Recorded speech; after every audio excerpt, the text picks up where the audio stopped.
Entrepreneurs, small business owners, and side hustlers everywhere. Welcome to today's podcast, today's episode. Of course, you guys know our goal, our focus is to help you join the Seven Figures Club, that elite club of 7% of business owners who run seven-figure businesses annually.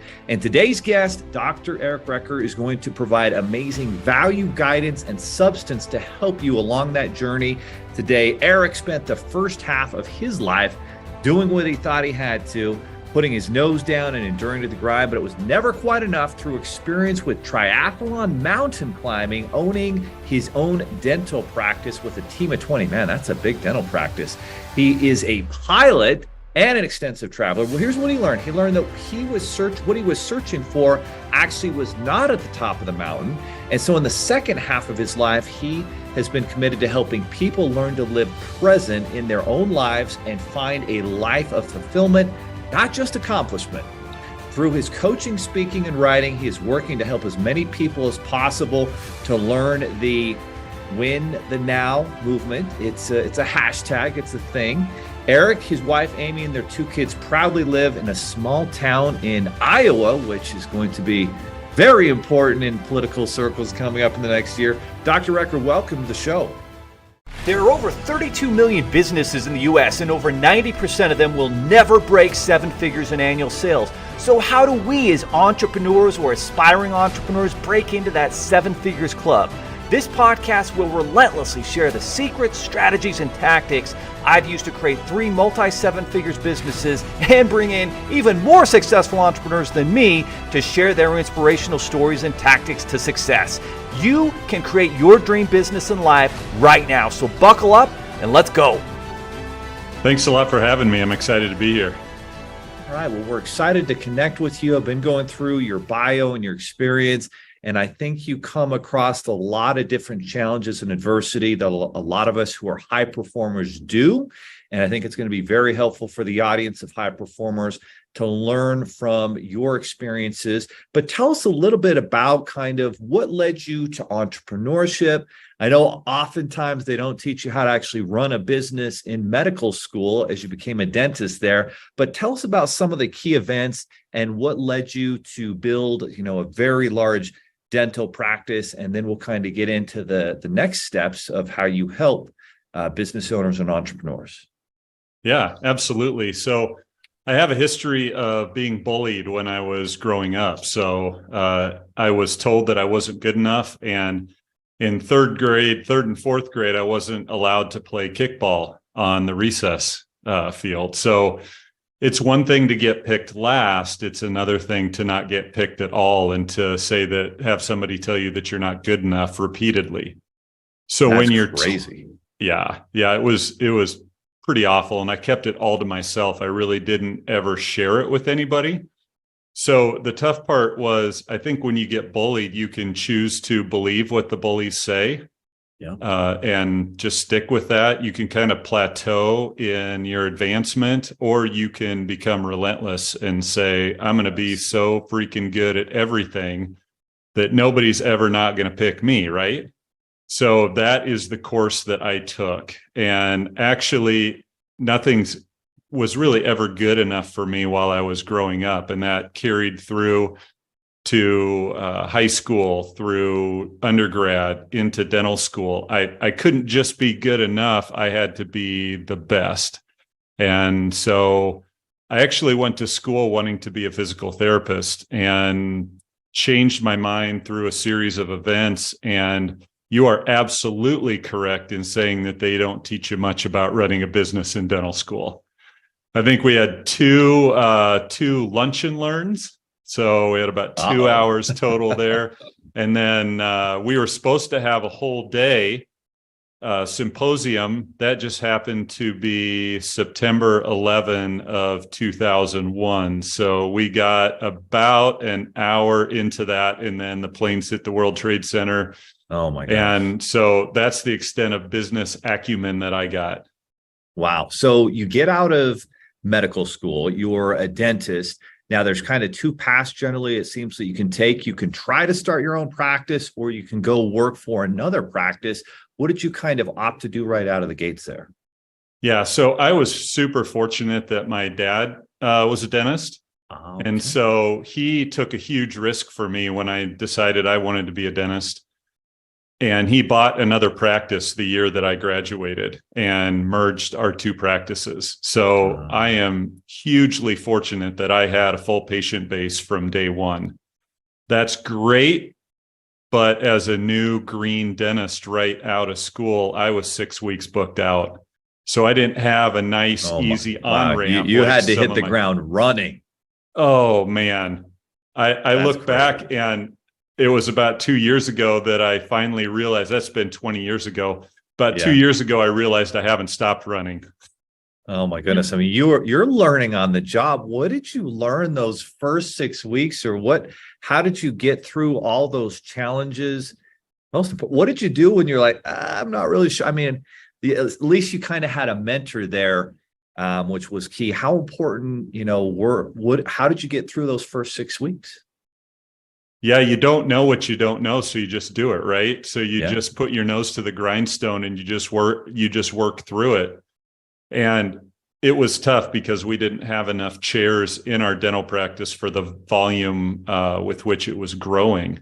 And so it would be squeeze somebody else's appointment a little tighter, get somebody else in. And finally, after about 5 years worth of that, I told my dad that I had enough of funding his retirement, and it's time for me to buy him out. So we ended up building a bigger facility that was more suited to our needs. Since then, we have added 2 associates and a big group of employees. So we now have a facility that works for us, and it's great at this point. But it was leaning on the right people really is how I learned. So not only my dad, but I've had a mentor probably since about 3 years into school that 3 years into practice that I still meet with. I have a great friend who's another business owner. We have lunch on Tuesdays, and we've been doing that for 15 years. So I realized that I was not going to have all the answers myself. So the key was to surround myself with people who could help me process things. And that continues to be a key for me. Amen. Well said. There's no question about it. Finding a mentor, somebody who's further down the path, who's already seen it and done that, is so key to your success as an entrepreneur and as a business owner. And a lot of people find that out too late. What would you say to somebody who is trying to find that person and struggling to do it? Are there alternative ways to do it without actually knowing somebody in 2023, in your opinion? Absolutely. And that's part of the reason. So I've transitioned a little bit in my professional career. So I have a partner in my dental practice now. So I now own 50% of my practice and he owns the other 50%. What that's been amazing for me is I see patients Monday, Tuesday, and Wednesday.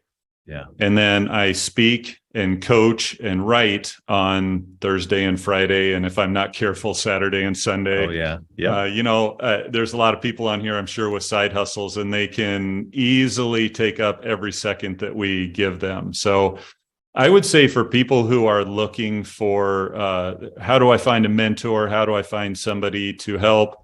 That's what I love to do. There's a lot of coaches out there.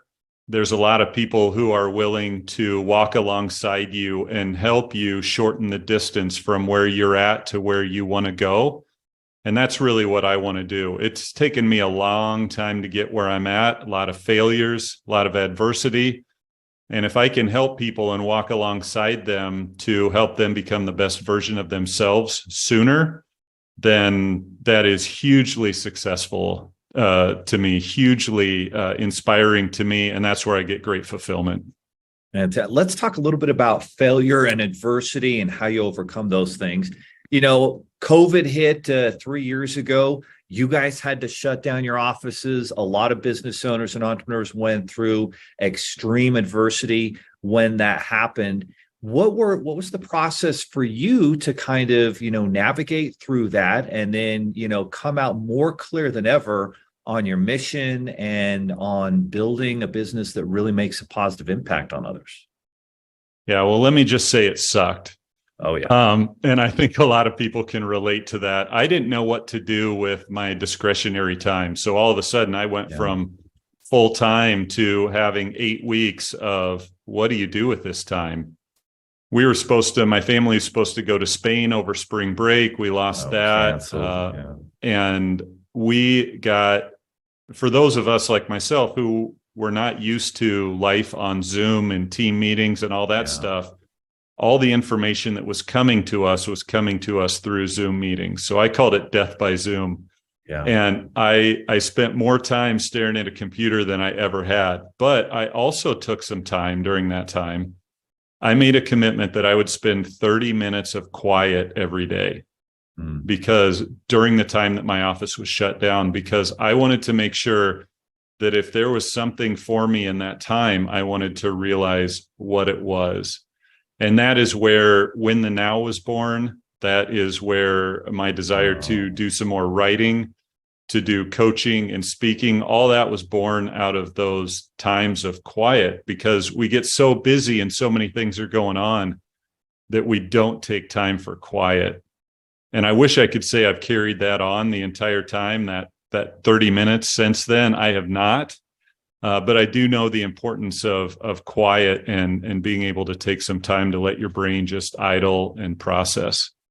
And a lot of very successful entrepreneurs and self-development professionals, from Tony Robbins to many others, talk about the need to have a quiet moment, a little bit of meditation. Maybe that's while you're working out, maybe it's while you're driving the car, but just finding that time to kind of free up your mind and really focus on the day and what you want to accomplish.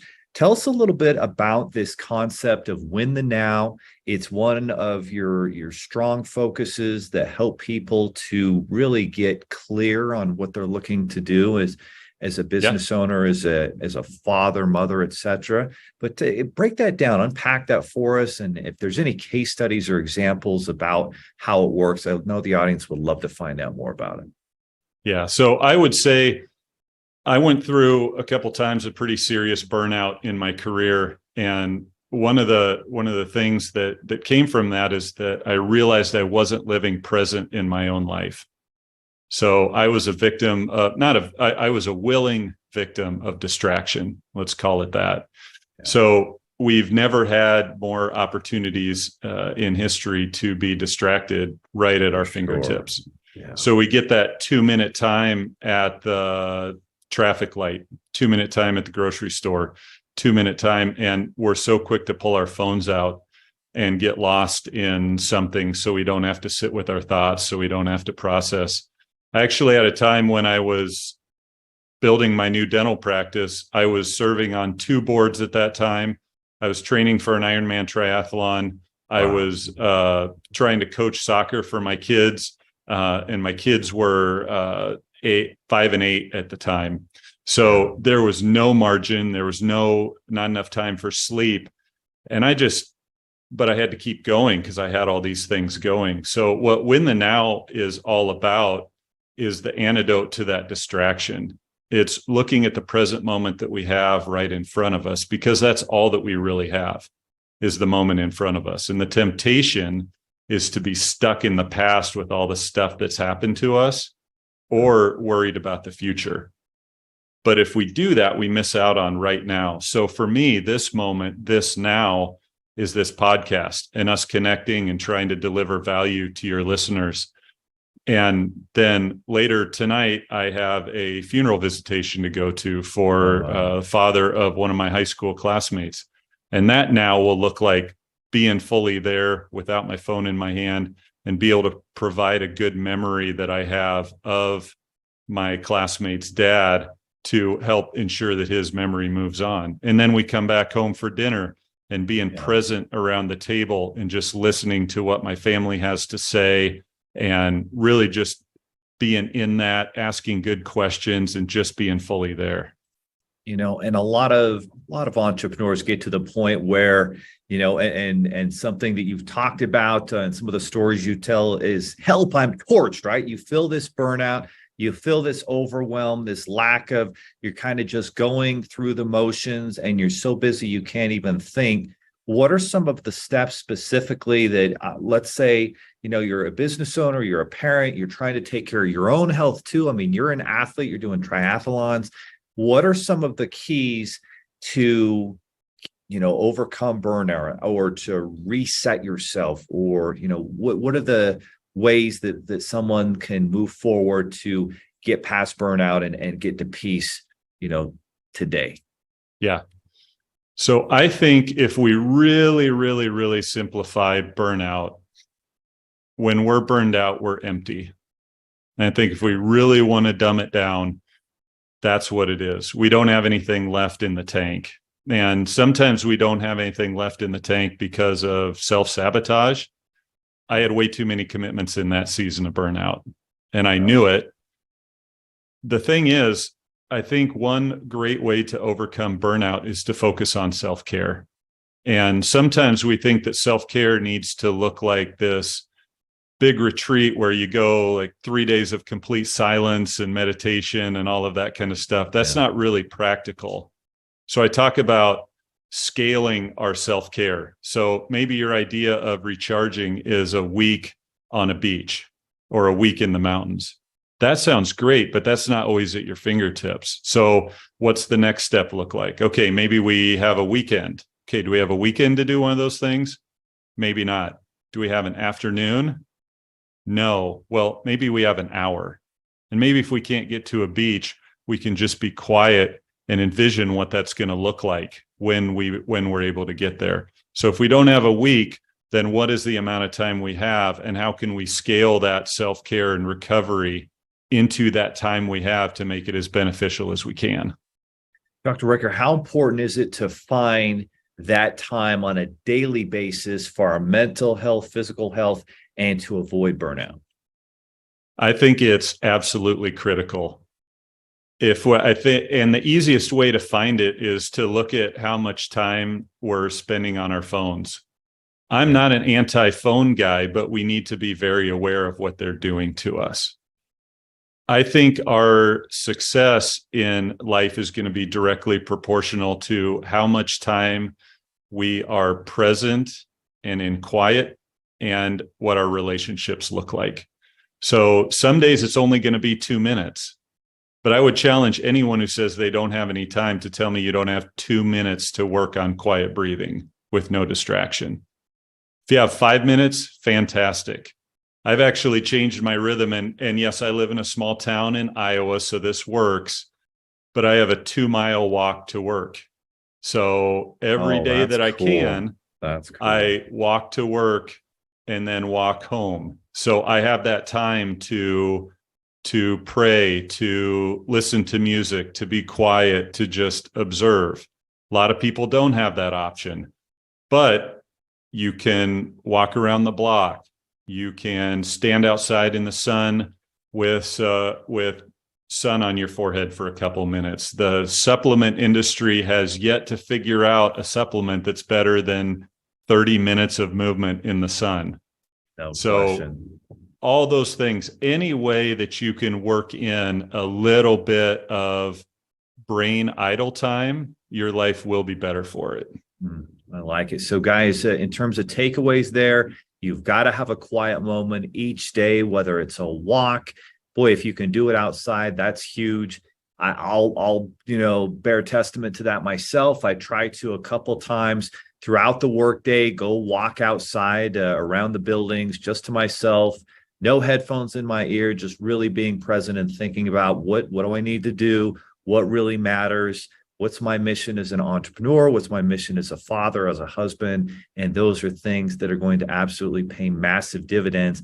I wonder if you could, you're a doctor, you're a medical professional, you're also an entrepreneurial, influencer coach. How important is it that you're getting some kind of physical activity or exercise on a daily basis as an entrepreneur, as a way to help your mental health, your physical health? Like, what kind of dividends or things are people missing out if they're not doing that? Yeah. So if we work with our hands, we should rest with our minds. And if we work with our minds, we should rest with movement. if that makes sense. So as entrepreneurs, we are working our mental muscles all the time. So we got to find ways to move our bodies and not be complacent.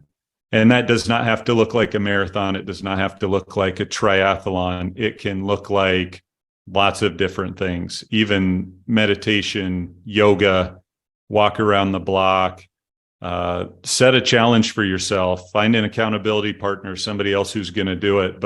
But movement is critical because our minds only have so much capacity. If you look back not very far in time, we were not using our brains this percentage of the day. We were a little bit bound by the rhythms of the day and sunrise and sunset and all of that. And we're not bound by anything anymore other than the fact that we're eventually going to crash and burn if we take too much of the day for our phones and mental capacity. No question. Now, one of the things you also talk about with high performers, entrepreneurs, is climbing these mountains, right?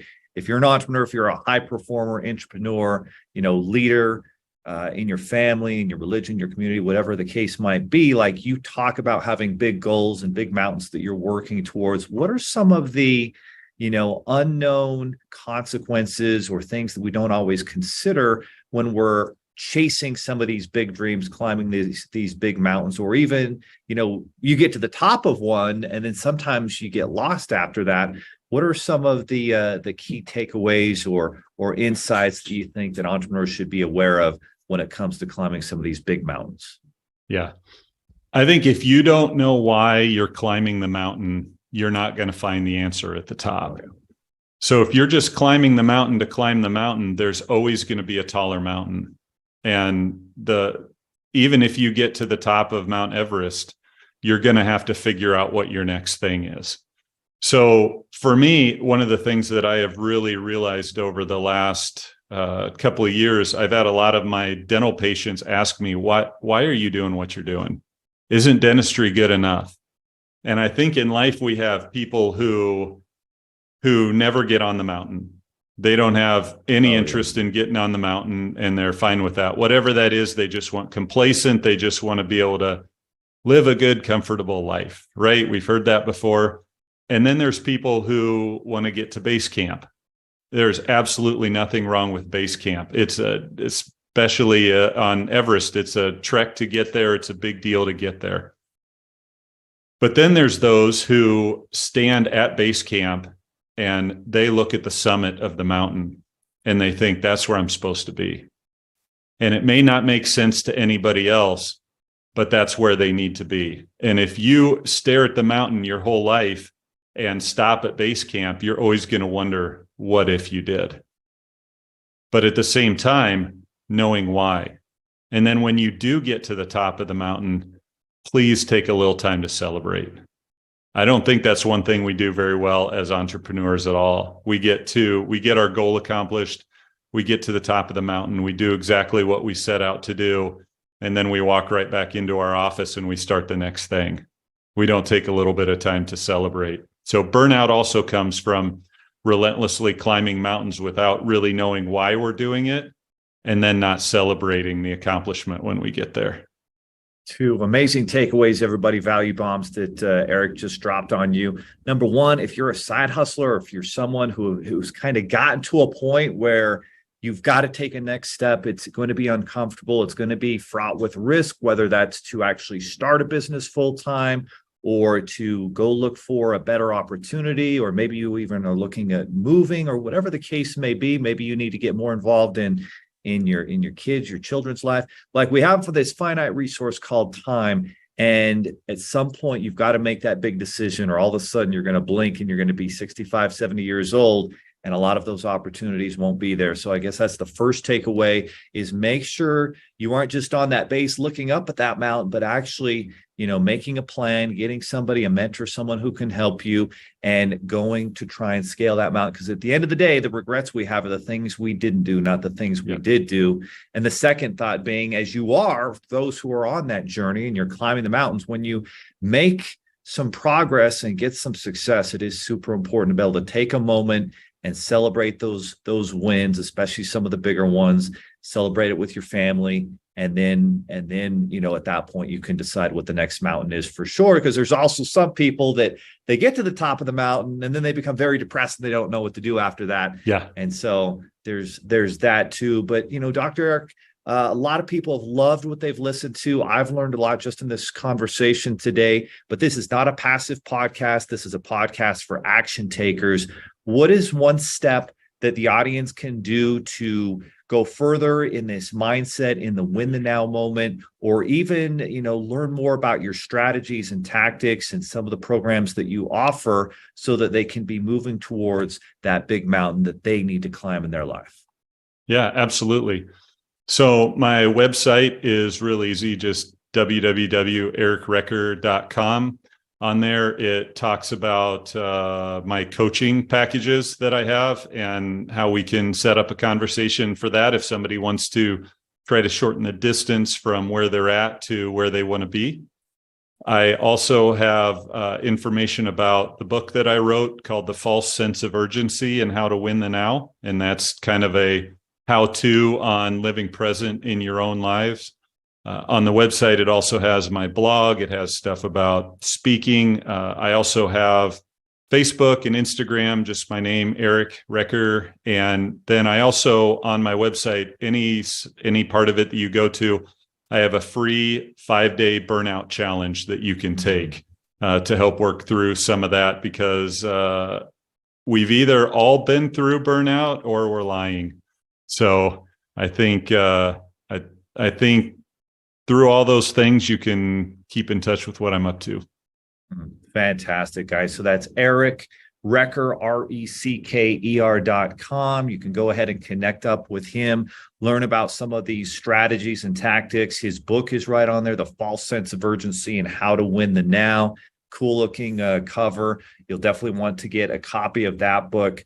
Again, for me, I love to collect these books, get them on my bookshelf, but then take the 1 or 2 or 3 takeaways that I need to implement in my life. And that's what this book is going to be able to help you do. Of course, if you're looking for speakers, he's someone that you can bring in to one of your speaking events. And if you're looking for, someone who can be a guide or mentor to be able to work with someone with this type of knowledge, experience, and success, it's the quickest way to success. You can go and try and figure everything out on your own, or you can work with somebody who's already got a roadmap for success, and your odds for success go up substantially. Well, Eric, we really appreciate your time and the value that you've shared with the audience today. Again, guys, go to ericrecker.com and take action. And Eric, the last word is yours in terms of summing up the actions people can take to live the life they want to now. Wow. I would say we have to be conscious of our time. Our time, as you said, Leo, is our most valuable resource. And we get to decide what we give it away to. And we have to make decisions that are worthy of our time. And are we willing to throw our time away? So just be conscious of how you're using your time and try to live in the present moment, because that's where all the action is. Amen. Well, guys, take action. Be conscious about your time. And Eric, thank you so much for being a guest. Thanks so much for having me. It's been a great time. Are you looking for more 7-figure secrets, content, or even how you can launch your own recession-proof business? Then check out 7figures.com. That's the digit 7, FIGURES.com, where we share more videos, stories, strategies, funding solutions, entrepreneurial education, and even the secret business type that's recession-proof. Thank you for listening, and if you're finding value in our podcast, please give us a 5-star and invite others to join the club.